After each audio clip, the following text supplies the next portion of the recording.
Machine. So I think both of us can agree that Machine was just like an accident. It 100%. wasn't supposed to make it No. onto the album. So essentially what happened, and please correct me if I'm wrong, but you'd put together like a little bit of an idea that was on G Drive. And G Drive's kind of like where we put all our stuff and kind of share it amongst each other. And I was in the car, like driving somewhere, travelling somewhere, and I put it on because I had this idea for a song. And I put it on, and I was listening to it, and I ended up writing it entirely in the car on one journey. I think it took me about half an hour. And what I did is I kind of wrote it on the way, didn't record it, and then on the way back kind of recorded a bit of a demo into my phone so that I could remember it. But I was kind of really worried that I'd forget what I'd written. So lyrically, this one is essentially about sleep, and I've always had an issue with sleep.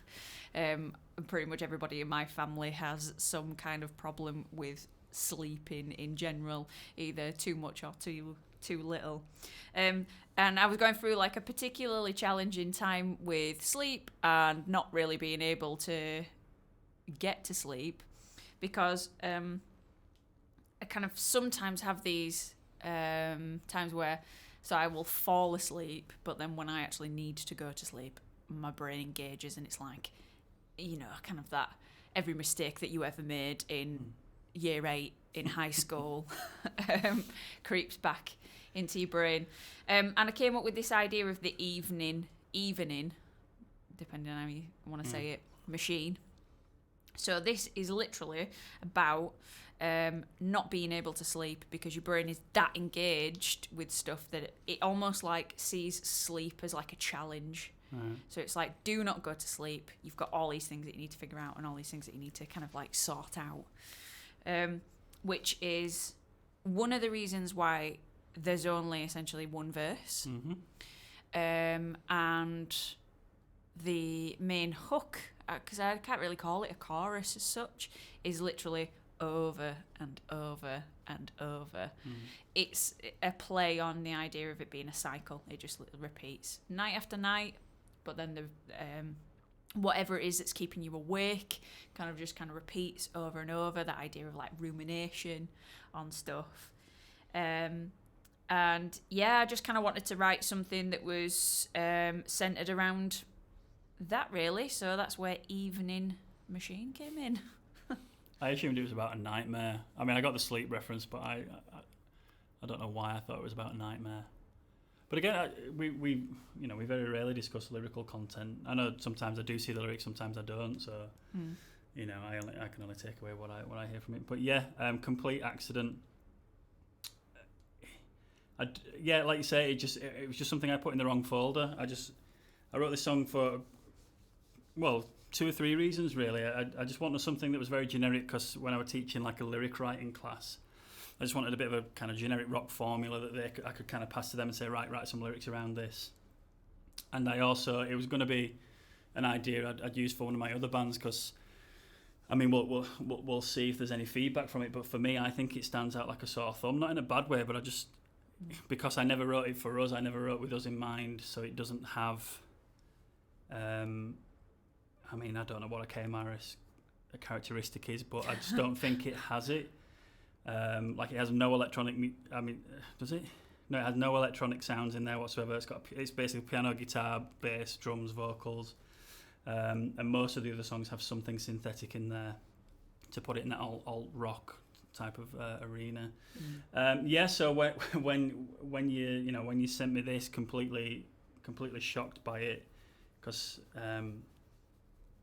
if I'm being honest, and I mean this in the best possible way, I just didn't envisage you singing over it because I thought, well, I didn't write this for you or with you in mind, so I thought there's no way that it's going to suit you or it's going to suit us. Mm-hmm. And although I am always in awe of every time you sent something back to me, I think this is the standout where I was like, I can't believe that just happened. I can't believe she did it. Which you know, we talked about like, I remember you saying like, I put the anathema interval in there, and I'm like, yeah, you did. Yeah, I make no apologies for ripping off that band constantly, and this song is no exception. They have a song called Springfield, very simple piano riff, which is what Machine is. It's just one piano riff for the verse, and it's slightly extended out for the chorus. Again, whether you call it chorus, and it's an A and B section basically. Yeah. Nothing else about that song inspired it whatsoever. I think it might have similar chords, but in a very different order. But I just like this idea of a very simple, repetitive riff, which I guess some of the other songs do. But I tend to write, which is weird for like a lot of our songs sound electronic and rocky in their nature. I tend to write a lot of songs on piano. Yeah. And I wrote this on piano first.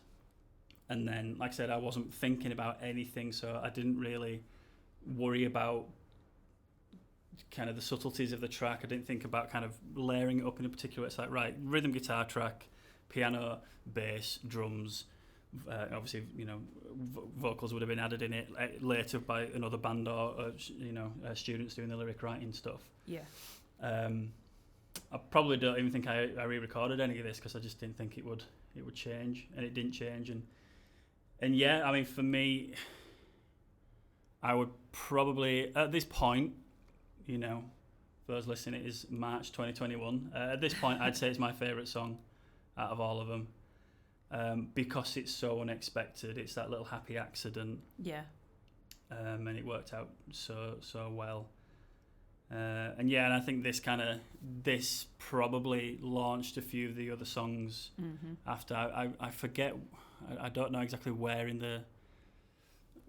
all the songs it came. It's quite late, I think, if I remember rightly. I think this and Passenger were kind of like roughly around about the same time, but then that's when we moved into more of the kind of, I think it was maybe Persistence after that. But there was quite a long period of time where we didn't write anything. Maybe I can't know. I don't know. All I know is that, again, if you go on YouTube and have a look, there's definite recordings of Quiet, Infinite, Tide, and Aridity. They're 4 tracks that we actually got down, so they must have come in pretty much that order. But then there were other songs wrote around a similar time, but we just didn't record them for one reason or another. Maybe they weren't finished, or maybe we just, you know, we started another band up, so that took a little bit more time out of us, out of this project. But yeah, I don't know, but this definitely kind of marked a bit of a turning point. It's like, all right, well, we can do something a bit more in that kind of field, that more up-tempo rocky stuff. Yeah. Or a little bit more kind of simple rocky stuff, you know, it doesn't have to be layered and lots of different instrumentation and little subtle things that only kind of I notice because, you know, ego's like, I'll put that in there just for you because so you can recognise that, but don't care if anyone else hears it. I think it's probably one of our shortest as well, if not the shortest. Maybe Tell. Yeah, don't do it. Yeah, Tell's the shortest in terms of time. Yeah. But again, I was like, right, riff 1, riff 2, riff 1, riff 2, and then I put a guitar solo on the end. Just for not even for a laugh. I mean, that kind of demoralises the attempt to actually, the effort I put into the attempt, should I say? And the guitar solo has mistakes in it because I just captured the thing at the time, and I thought I'm not re-recording it. It is what it is, and you know, any of you that are expecting kind of a perfect album without any mistakes, and I won't listen to this one. I'm not an engineer. I'm not experienced in the recording side of stuff. I want to do it all myself as just a little challenge, but there's so many mistakes, and this track has a few that even now I listen and go, I know it's there. You might not know it's there, but that's fine. But I have that not vocally. I have that vocally though. That when I listen back through the album, like I could have just done one more take there. And to be honest, I could do that forever and ever. So it's almost like the nuances become part of it. It's almost like, and I'm sorry to get really cliche for a second, but it's almost like the nuances are me just accepting that nothing is perfect and just kind of going, right, no, you don't need to do this 32 times because it's going to sound exactly the same, you know, as the first time. Accept it for as it is. And, you know, some of the rawness in some of the tracks, mainly actually with the demos that we recorded, there's more rawness to it. I kind of am proud of those bits and proud of the fact that it's not completely and utterly polished and refined, because it was all done by ourselves. So yeah, I mean, mainly you, well, mainly with you. lots and lots of encouragement. But no, I'm very much of the belief that if I take the time and make one thing perfect, then everything's got to be perfect. Like, there's no point me spending time going, right, that guitar thing, sound, performance needs to be perfect, and then, you know, not pick up on something I've done with the drums or something I've done with the mix or the edit or the vocals or whatever. Yeah. So for me, and it's not my musical ethos at all. I make so many mistakes, but that's kind of part of it all. Otherwise, why am I sat here recording all this when I can probably buy a plugin or a system that will do it for me? Yeah. You know, I could just program all the drums in rather than play them and you know, miss those little kind of nuances and, like I say, vocal nuances and things. Yeah. You know, loads of people will go out and edit out breaths and Yeah. I don't. That's not kind of something I would like to do. And like pitch correction, I'm not a huge fan of it. Not that you need it, but like even just, I mean, we used it in an effect back in the day for Infinite, which were funny. We just as an homage to Cher, but yeah, I think this one definitely, because I remember when we. I mean, this album has been ongoing for 4 years now. Yeah. We've recorded it in many different stages and many different ways, and I think this is the second run of recording the full album, because we recorded the full album, well, minus a couple of new songs that were written. I want to say like summer 2017, something like that. Summer 2017, 2018, and then I started this again last January, so January 2020. And got mainly most of the bed tracks down, and then we were due to start recording everything come March. We all know what happened there. Yeah, I think less said about that the best. And then pretty much every, which I think needs meriting as well, every vocal performance has been done remotely. Yeah. You've just been doing it in your bedroom, sending it to me, and I've been kind of editing together in my bedroom. You know, we've not. I don't think. No, we didn't. No, it's all been done in a bedroom, not in a studio, nothing like that. So, and I think that's been a massive learning curve for me, recording wise, because again, I need or should I say, I needed the comfort and validation of recording with another person, because I'm not really that technically minded. I can work bits and pieces, but I'm really not. Tech's not my thing, unless it's a games console, and then I'm your gal. But what that did do is it did push me to do it on my own. And I've got some quite interesting pictures of the setup, which I sent you, which was just a rage of like, I almost made like a den in my spare room, which was to try and protect some of the noise. I moved my house around God knows how many times because I wasn't comfortable with where I was recording. So then I got that right, and then it was like, right, okay, cool, now I need to figure out how to record my own vocal.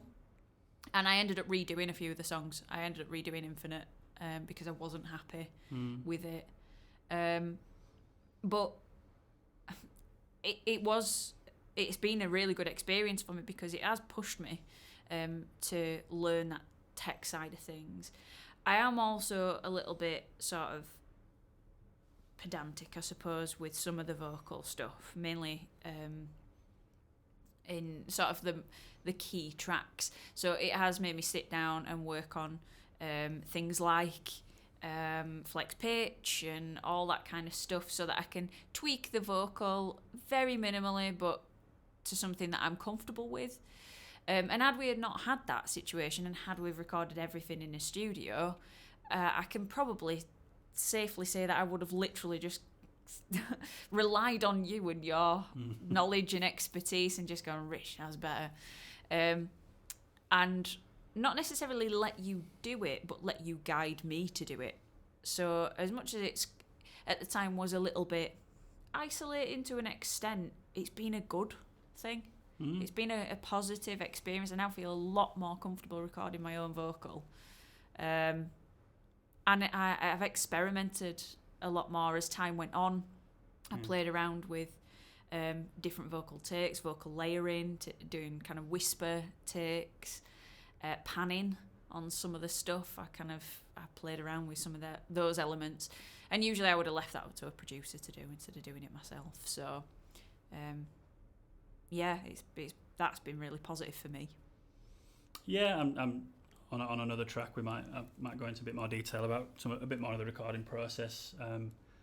But yeah, that's Machine, the happy little one we never intended to be on there. But for me, like I said, it just does something for me musically that it's not that none of the other songs do, but again, it's because I know it's like it wasn't supposed to fit, but it's that perfect little jigsaw piece, and where it is as well, kind of in the middle of the album, is quite nicely placed as well.